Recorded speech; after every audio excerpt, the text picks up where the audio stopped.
कसे आहात तुम्ही? मी अयोध्या हरे माझ्या यूट्यूब चॅनलवरती तुम्हा सर्वांचं स्वागत करते। आज 25 नोव्हेंबर 2025 वार मंगळवार। आज आहे नागदिवे।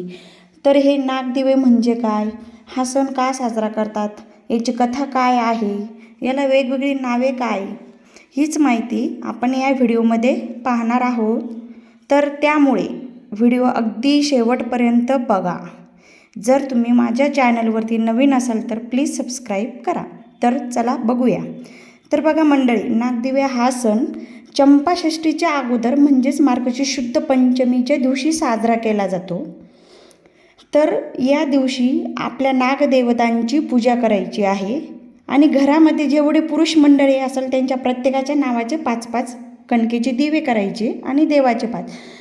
हे बघा, प्रत्येकजण आपापल्या पद्धतीनुसार करतात। काही जणांमध्ये 2-2 करतात, काही 5-5, पण आम्ही 5-5 करतो।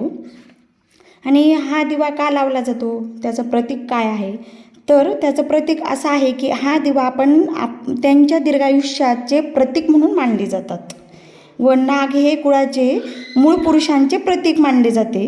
त्यामुळे घरातील पुरुषांचे दीर्घायुष्य वाढावे यासाठी त्यांची दिवे लावले जाते। तर हे दिवे कशाचे करायचे, तर हे दिवे कणकेचे, पुरणाचे, बाजरीच्या पिठाचे तयार केले जातात व ते एका ताटात घेऊन कुणी तेलाचे किंवा तुपाचे दिवेही लावतात।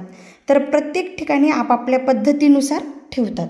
तर दिवे ताटात घेऊन कुणी कापड टाकून त्यावर ठेवतात। नंतर दिवे ते प्रज्वलित करून त्यांची पूजा करायची। फुले, धूप, दीप दाखवून झालं की त्यांच्यासमोर नैवेद्य ठेवायचा।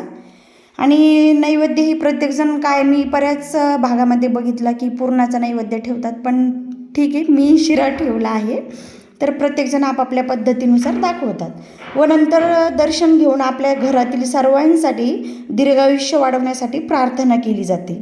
आणि नंतर त्या दिव्यावरती चमचा किंवा उलथानं ठेवून त्याला तूप लावून दिव्यावर ठेवतात व ती जी काजळी येतात ना, ती काजळी म्हणजे त्या चमच्याला काजळी पकडते आणि त्यानंतर ती काजळी आपल्या घरातील प्रत्येकाच्या डोळ्यासमोर, ही आपली जुनी परंपरा आहे। तर प्रत्येक ठिकाणी आपापल्या पद्धतीनुसार हे दिवे केले जातात।